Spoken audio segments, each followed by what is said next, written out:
Imagine not knowing what your income would be each week. Financial planning would be a nightmare. Almost 90% of Vision's income is free will donations. When supporters commit to monthly giving, it provides greater certainty when budgeting for regular expenses and weighing up new opportunities that arise. Knowing we can rely on regular gifts each month takes some of the guesswork out of operating a faith ministry. Monthly givers who share our mission are called Visionary Extra Mile Partners. And right now, you're invited to join this growing group of faithful supporters. The amount of your tax-deductible monthly gift is completely up to you. What is most important is knowing that you are standing with us to reach Australia for the gospel. Click the banner at vision.org.au or in the Vision app to find out more about becoming a Visionary Extra Mile Partner. It only takes a few minutes, but will have an eternal impact. Vision. A biblical perspective on life, culture and current events. This is 2020 on Vision. Let me just remind listeners around the nation, before I get to our special guests, Jeremy Rockcliffe is the Liberal Premier in Tasmania. The opposition leader is Rebecca White.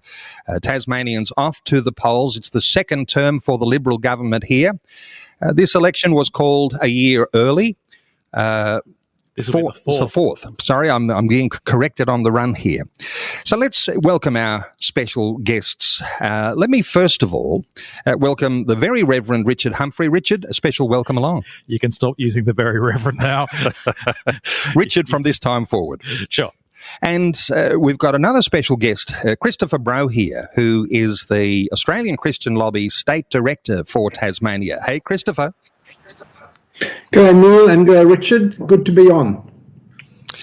Let me just start here with Richard. We're in, as I'm describing this, as an iconic, fabulous cathedral. This is something that for some people, maybe they'll think of it as a relic of the past. Sure. But the fact that we have a connection to the past, a stake in the ground in the capital of Tasmania and Hobart. This is something pretty special, isn't it? Oh, absolutely. And of course, the Christian faith believes in history. We believe in things that happened in history, and we believe there's a destination to history. So there's absolutely nothing wrong with being a historic building. We're not just a museum, though. We're a living community of faith here in the heart of Hobart that exists to proclaim Jesus as Lord in the heart of Hobart, to build a community of living faith, profound hope, and practical love. And so that's what we're trying to do and encourage others to do. So we have a wider ministry than just those who come to our building. We both through our website, through our YouTube channels and such things, but also just by being interviewed and things like this, we are hopefully encouraging people around the state to be encouraging people to look at who Jesus is and to follow him in all areas of life. And of course, that does mean in the way they vote as well. You're right here in the heart of the Hobart CBD, and people can wander in off the street, as a couple have done right now. I'm going to wave my hand. Hey, welcome along. You just went all charismatic, brothers and sisters. So people wandering in here, in fact, you've got a almost unique spotlight on the people of the community, and the CBD communities are sometimes a little different to those who are in country towns. Yep. But you keep a finger on the pulse. You've got your church attendees, your membership. How are they feeling? Is there some sort of a vibe that you've picked up around this state election? So there are some quite local issues that are on people's minds. So there's an issue around the moving of the university from the Sandy Bay campus into the city. That's a local issue. There is also a local issue around our AFL football team and the stadium. We've just announced the new team, the Tasmanian Devils, and the government has signed up to a $1 billion stadium right in the heart of Hobart, which most of us are going, how can we afford that, and how's that going to impact parking and driving and are already difficult traffic situation that we have in Tassie. Those are kind of particular Hobart issues, but there's there are issues that it would be true for Australians across the nation, issues around healthcare, issues around education, and particularly cost of living, and some of that's being driven by the cost of housing now in Tasmania. So nurses used to be paid less in Tasmania because it cost less to live here. That's not true anymore, but we still don't pay our nurses anymore, and so of course we're losing nurses and doctors to the mainland. the North Island, as we tend to call it. Okay. And so, I mean, those are a lot of the kind of issues that are in the air amongst the electorate.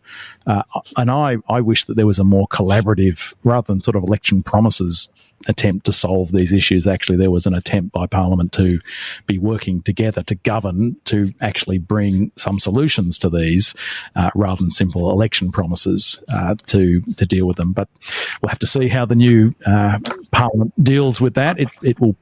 I hope I'm not saying anything controversial here, but it'll probably be a minority government.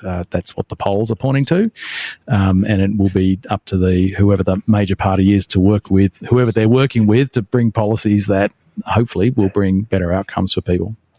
Let's bring Christopher Brohier into the conversation. Christopher, Australian Christian Lobby, Tasmanian State Director, you've had your finger on the pulse. And while we hear those local issues from Richard, who's right here in the Hobart CBD and reflecting on Tasmanians in the lead up to this election, you're focusing on those issues, those very controversial issues, which are so divisive and have the potential to suppress, even criminalise Christians in a whole lot of ways. Christopher, what for you has been the biggest focus that you've been talking to Tasmanians about? So thanks, Neil. So we've run a single issue campaign focusing on parental rights and care for sex-confused kids. This goes back to May of 2022 when the Tasmanian Law Report Tasmanian Law Reform Institute delivered a report called Sexual Orientation and Gender Identity, where they call for the most repressive laws, more than in Victoria, in the country, which would, and they talk about prohibiting Bible discussions, prayer, sermons, etc., which touch on issues of sexuality and sex confusion. And most importantly, they wanted to mandate the so-called affirmation model, which is pushing kids through into sex transition, now increasingly internationally discredited. So we've campaigned on that from day one.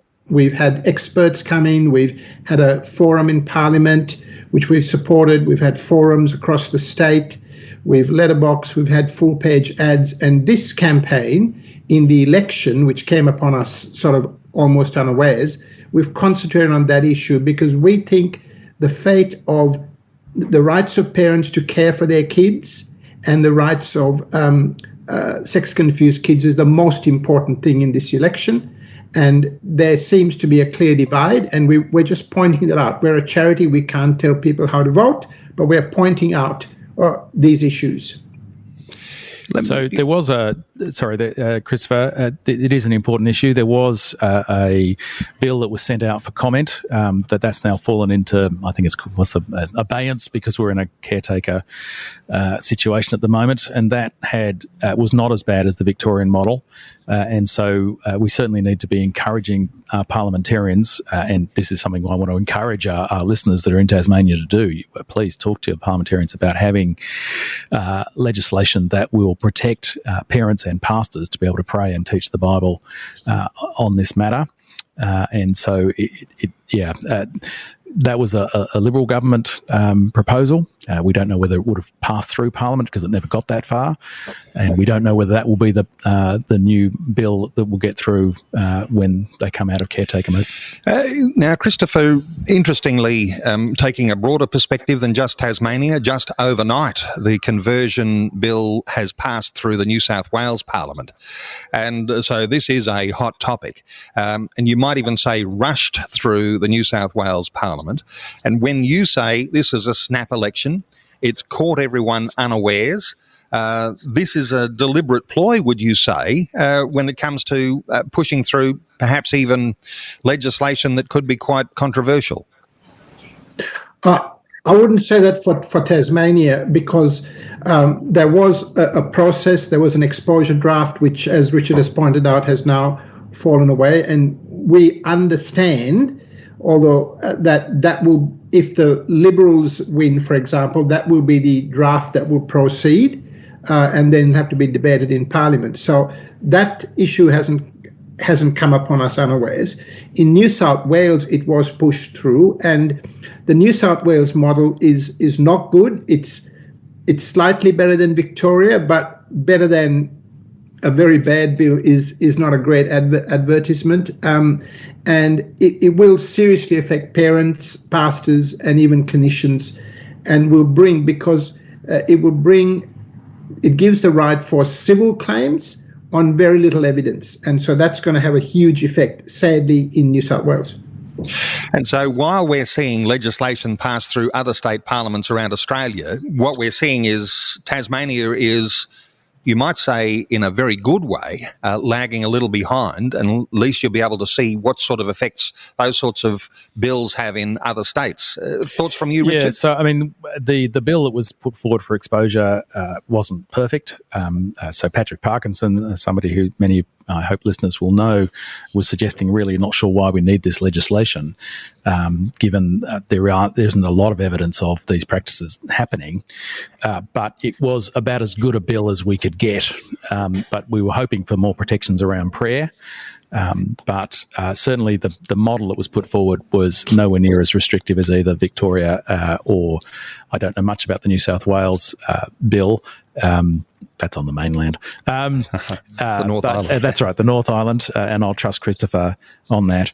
I think the other area. I hope this isn't okay. I hope it's okay to move to another matter as well. But another matter for Christians here in Hobart is in Tasmania is issues around pokies, and so Anglicare has been pushing a pre-commitment model, which both parties had previously supported. And I hope Christians will encourage, whatever the outcome is, to hold their local parliamentarians to the promises they've made, because the damage that gambling makes, particularly in the northern suburbs of Tasmania, is just horrendous. And we need to be protecting families from the damage that gambling can bring. Christopher Brohier, the Australian Christian Lobby surveyed not only parties but candidates too. Did gambling come up in any of those surveys? Were there particular perspectives you can reflect on? That wasn't included in our survey, but I know that we had the Deputy Premier speak at one of our forums. He's the Treasurer. And he reiterated his commitment to the pre-commitment strategy, which Richard just outlined. And I think he said it's probably the leading position across the country, the first of its kind. And we would be 100% behind that. I don't know what the Labor Party's policy is on that, but it would, as Richard has said, it's a most necessary issue. I've represented a lady who lost $40,000 in 2 nights over a poker machine, and so it's a most necessary commitment. Let's talk about gambling here, Richard, because as the Dean of the Cathedral, you've got a pastoral oversight over the people who are not only a part of your church, but widely across the CBD in Hobart. Mm-hmm. When you're seeing families decimated by gambling, what does that do to you as a leader when you recognise that somehow or other our legislators might not be on top of this the way they ought to be? Look, it can be devastating for people and for families, and it's an addiction like any other addiction, whether it be drugs or alcohol or nicotine, and all of those can have incredibly negative effects on people. A lot of the work, I think, of the church and other charities and caring organisations is to make sure that we're helping our parliamentarians to understand the depths of the problems. Now, I need to say, I think many of our politicians in Tasmania are well aware of it, because people go and make representations to them. The issue is, though, if we do the pre-commitment cards, which is a good thing to do, we also then need to make sure we're working on how do we stop people just simply moving online and losing their money in a situation that there's absolutely no limits, and it's not even going it's not raising funds in Australia, it's making money elsewhere. So whilst this is a good step and an important step, it's a bigger issue than simply this pre-commitment card, but it's better to make one step in the right direction, knowing that there's a long way to go. But, there are so many areas where our government needs to help our society to care for itself. Like, I do believe we are responsible, but when there are so many opportunities for people to lose their income and not be able to care for their own families, we need to be working to put safeguards around them. Let me move to another issue here. State government assistance for the Dark Mofo Festival. We tend to say just the Dark Festival, I don't have to explain to my old ladies what MOFO stands for. What does it stand for? I'm not going to say that on air. Okay, well, we won't say that on the air. Well, this is the interesting thing, isn't it? So I'll save your reflection on what you think of the Dark Mofo Festival. Christopher Brohier, this is one of those sorts of issues. I remember last year's Dark Mofo Festival, there was quite a significant news headline that was around the nation, where at the Hobart airport there was a sign saying, "Welcome to Hell." It's a way of characterising Tasmanians, but the Dark Mofo Festival has that effect on building the character or the personality of a state. Do you have any reflection here, Christopher? Yes, so that headline in Hobart Airport was instructive because it showed what the people behind the festival thought they were doing. They were exposing people to darkness. And that's certainly the theme. If you follow what happened with Dark Mofo, with the images in some of the shows and things, it was exposing people to darkness. And darkness and the forces of evil are real in this world. We often don't know much about that, but they are real. And we shouldn't be doing that. And I know a lady who does street work in Hobart, and she says after the Dark Mofo, the problem she has on the streets with kids just increases. So we really have to think Tasmania is a beautiful state. It is just magnificent. Why do we want to say this is hell? Why do we want darkness?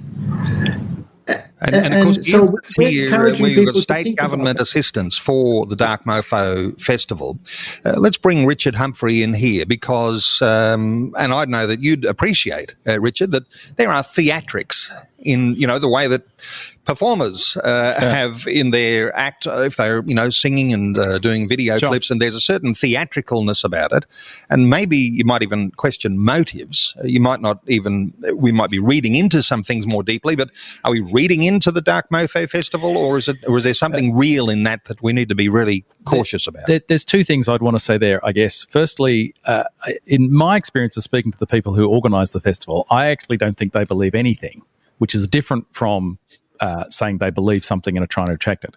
However, in putting those things forward, I agree with Christopher, it does open things to darkness. But what we try to do is sit alongside the festival. So 2 years ago, their theme was, for reasons known only to them, resurrection. That was their theme. So we put a big sign on the corner of the church saying, "Resurrection, copyright Jesus Christ." And we ran a series of public lectures on what does it mean, what does resurrection mean. During the festival, we have our doors open, we have light shining out of our windows, so they work as stained glass windows in reverse, and we welcome people onto the building as they go to the various nighttime activities. This year, with the Welcome to Hell sign, we put a sign up saying, well, welcome to heaven, come across from the darkness to light. And we had YWAM and another church doing coffees and pancakes and evangelism teams working out of our close. So whilst there is that invitation perhaps to consider dark things, we are trying to use those opportunities of people in the city and questioning and thinking to help people to see, well, let's not think about the darkness but move towards the light. Well, special honour to you, Richard, and all the team here at St David's, because when people look at a cathedral, they often will think that's a relic of the past.